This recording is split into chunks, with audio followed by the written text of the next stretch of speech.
You need to be more selfish. You're letting those that depend on you down by not being selfish enough. Are you confused? Well, soon you won't be. If you actually knew how things worked, you would focus much more on yourself. You would be much more selfish, and that would help you accomplish all that you want.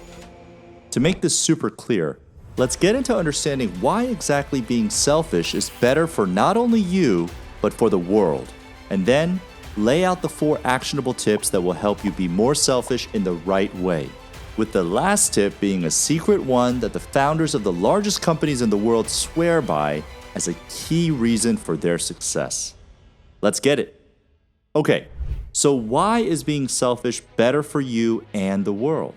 Number 1, naturally, you are selfish. Being selfish has an unfortunate stigma attached to it. We automatically think that being selfish is a bad thing. Well, with most things in life, there's some wisdom to be had from contrarian thinking. Being selfish is a very natural thing that is essential to your survival, growth, and impact to the world. Eating food, sleeping, resting, learning, growing, these are all selfish things. If you were not selfish, you would be stuck. You would not strive for anything. It's coded into us to be selfish. So it's foolish to fight against this natural drive. It's wise to think past society's stigma and embrace selfishness as a core principle to the quality of your life, including your positive impact to the world. Number 2, being selfless too early doesn't help as much. What if you were purely selfless right now? You followed society's themes and you went full charitable and giving. I'm sure you would be able to impact some lives. Your time and energy would be felt. But your contribution would be limited by the capabilities, assets, influence that you have been able to gather so far. Selflessness is an admirable trait exhibiting much heart and character.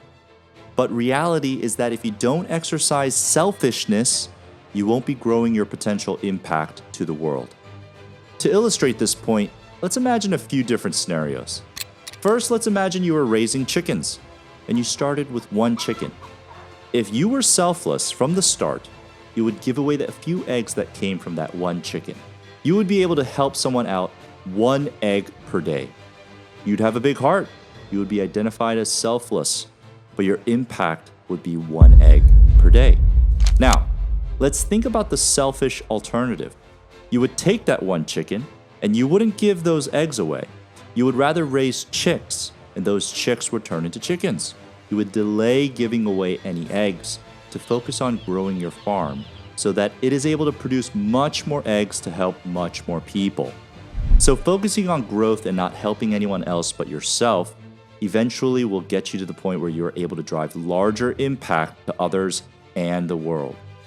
Number 3, giving when you have more to give. The more you focus on yourself, the more capabilities, assets, and influence you will have. The more you'll be able to impact the world positively. A healthy way to think about it is like this.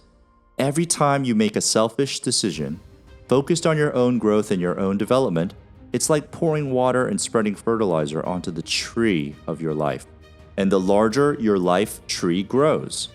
Every time you make a selfless decision, a branch is cut off to be used to help someone else. The more you grow your life tree, the larger and more bountiful the tree's limbs and fruits will be. That you can help more people in bigger ways.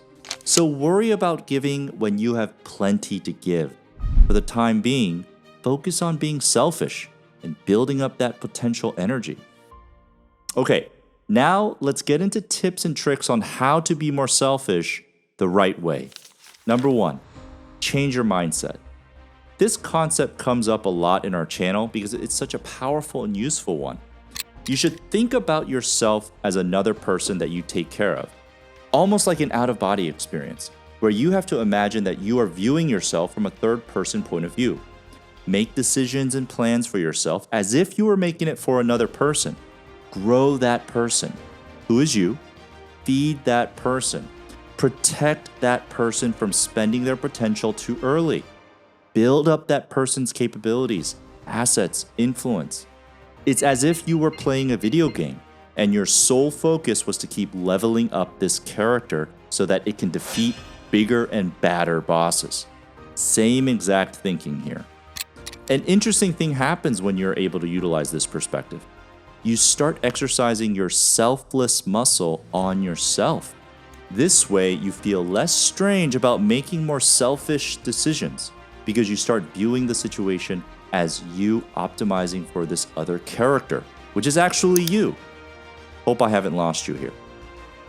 A big shift occurs when you view yourself like another entity that needs your care and management. It's a big life unlock that you'll hear about throughout this channel. Number 2, have delayed selflessness.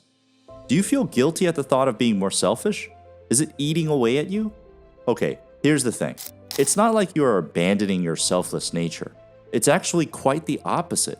You are asking those in need to wait because you are going to come back being more powerful, that you'll be able to handle more with less effort.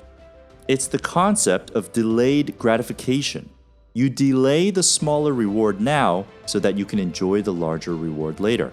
And in this case, it's the world enjoying your larger potential later by suffering the short-term pains now.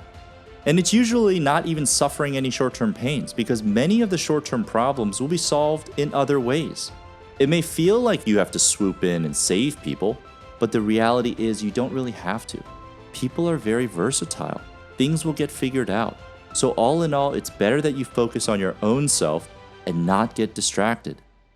You all remember that study where little children were presented with a marshmallow and were given a choice? Eat that marshmallow now or wait a few moments and get 2 marshmallows. Yeah, this is the same thing. Resist the marshmallow, team.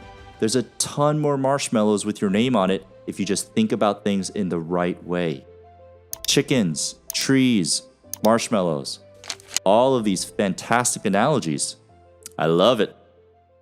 Number 3, focus on your capabilities and potential. You'll have to be laser focused on what you want to develop. What assets do you want to accumulate? What capabilities do you want to grow? What kind of influence do you want to nurture? You have to get very intentional on the kind of development you want to work on. There are many videos in this channel that speak about identifying your goals, shaping your vision, being clear on what transformation you want. The gist of it is become very clear what you want. Write it down, then take the micro steps that will get you there. These are all very selfish things because they will be focused on working on you and working on your wealth.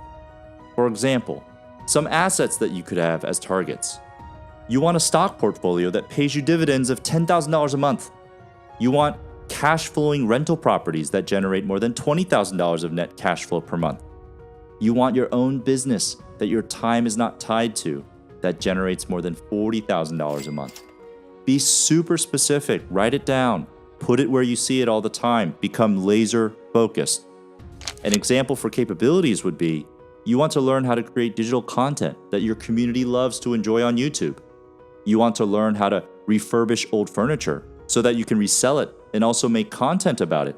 You want to learn how to buy and turn around small businesses so you can profit from them and create an online course for others to learn from you. Again, be super specific, be very intentional. The more specific and clear your goals are, the more automatically you will drive yourself towards them. Number 4, say no more than you say yes. The last, yet most important tip for you to be more selfish is that you are going to have to say no to a lot more things. Requests for your valuable time will come in from all directions. That's just life. And you have to build up the muscle that says no to most requests, so you can focus your time and energy on what is beneficial to you. Time is precious, and there's not a lot of it, so don't be so freely giving of it to others. We protect our money with our lives, but we give away our time and attention so easily. It's astonishing. Just say no. It will feel weird at first. You're probably used to saying yes and taking on more than you should, but it's extremely important you exercise this no muscle. To drive the point home, here are some quotes from some credible voices. The difference between successful people and really successful people is that really successful people say no to almost everything. Warren Buffett.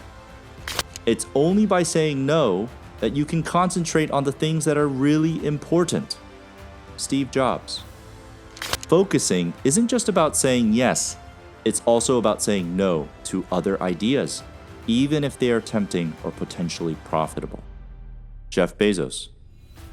So all around, lots of benefits to building the no muscle, especially clearing way for you to focus on your own self. And if you wanted more guidance on growing yourself and your capabilities, check out this video here.